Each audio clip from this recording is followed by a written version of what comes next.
Einat, a very good morning to you. Welcome. Hello. Thanks very much for joining us. So, yesterday we were told by Hamas that they had agreed a ceasefire, but of course it wasn't quite as they said it, was it? Because it wasn't really an agreed ceasefire with anybody in Israel. So the Rafah offensive got underway. What can you tell us about how that's going? What we've known for a while now is Hamas was essentially using people that they kidnapped from their beds on a Saturday morning in order to try to keep themselves in power, to constantly negotiate without ever agreeing to anything, and to just draw time in order to prevent Israel completing the job. Because at the end of the day, there is no way that the people of Israel will allow this current fighting to end with the possibility of another October 7th happening, especially since Hamas, sitting and fighting among a hugely supportive population, continues to argue that they will do it again and again and again until no Jews are left between the river and the sea.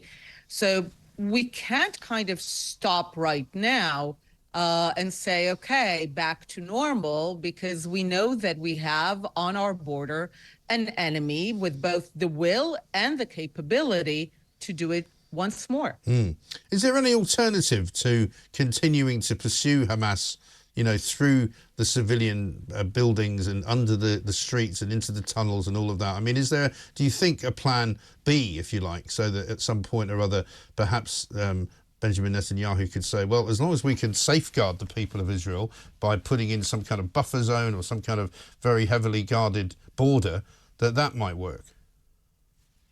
I'd love to hear of serious alternatives. A lot of people around the world are saying what not to do, but they're not offering anything serious about what to do. Right. Let's start with Egypt. The border between Gaza and Egypt, I call it the disappearing border with Egypt. Somehow people seem to never notice it exists on the map. Right. The American vice president a few weeks ago said that the people in Rafah have nowhere to go. She looked at the maps, and I wondered out loud if Egypt does not appear on the American maps. But Egypt, under international obligations, should allow people to escape conflict. It has made it impossible for people to leave. It's not meeting any obligation. It has supplied Hamas with weapons and allowed the supply of Hamas in underground tunnels in Rafah. So first, we need to know, will Egypt continue to play this duplicitous role whereby it allows Hamas to stand? That's number one. Right. And then, again, we need to understand how ingenious the Hamas military strategy is. It operates among a hugely supportive population. It turned the entirety of Gaza into a fully integrated war machine, whereby the fighters can go around in civilian clothing, knowing that weapons are already hid ahead of time in homes, kindergarten, mosques, again, of supportive people, of supportive population. So they just walk into apartments, into homes, into schools, and they fight from those places. The entirety of the Gaza Strip has been prepared by Hamas as a fully integrated war machine because it operates among a supportive civilian population.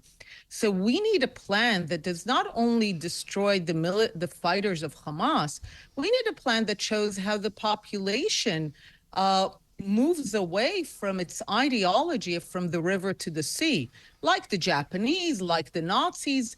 The problem is that there is a whole people devoted to a nationalist ideology. Hamas merely represents them very well, but they will continue to create more Hamases if they do not go through a process the same as Nazi Germany did. Let me just interrupt you for a second in that, because we can see in the live pictures right now an explosion, which looks like a fresh explosion there in Rafah. We'll try and find out precisely what's happened there and what it is that is the reason for that particular explosion. But you make a very good point, and I wonder whether there's any progress being made in that arena, whether you could possibly change the views of people in Palestine, as you say, who would not like to see Israel as a country existing. And can you tell me whether the current sort of routing, if you like, of Hamas is working? I asked a British intelligence officer this question earlier, so it's very complicated. It's not that complicated. I mean, is there evidence, for example, that Hamas has been denuded in any way? Is there evidence that Hamas is weaker now than it was? Militarily, perhaps, but I don't put much stock in the what I call the temporary military of putting Hamas at bay, because as long as the entire population continues to be supportive of that vision from the river to the sea, they will merely regroup, especially when you have a duplicitous Egypt on their border supplying them, a mostly blind or misunderstanding world. We need to remember that both with Japan, Imperial Japan, and Nazi Germany, step one was clear defeat and unconditional surrender.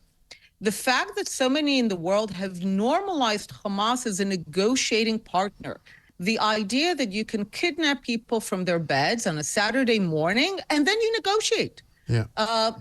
Even 7 months into it, I'm still appalled that people talk about negotiating. Yes, Israel will do this, more that, pressure here, pressure there.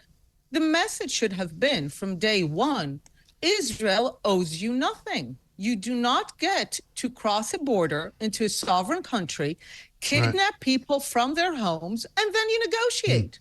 Yes, it seems mad, doesn't it? I'm sorry we're out of time, but we'd love to talk to you again. Thank you very much indeed. Thanks for watching. Wilf there, Drop a comment below. On why Don't forget to like, share, and hit and subscribe to stay updated with our latest content. Until next time, stay informed and inspired. This is Dejobnik signing off.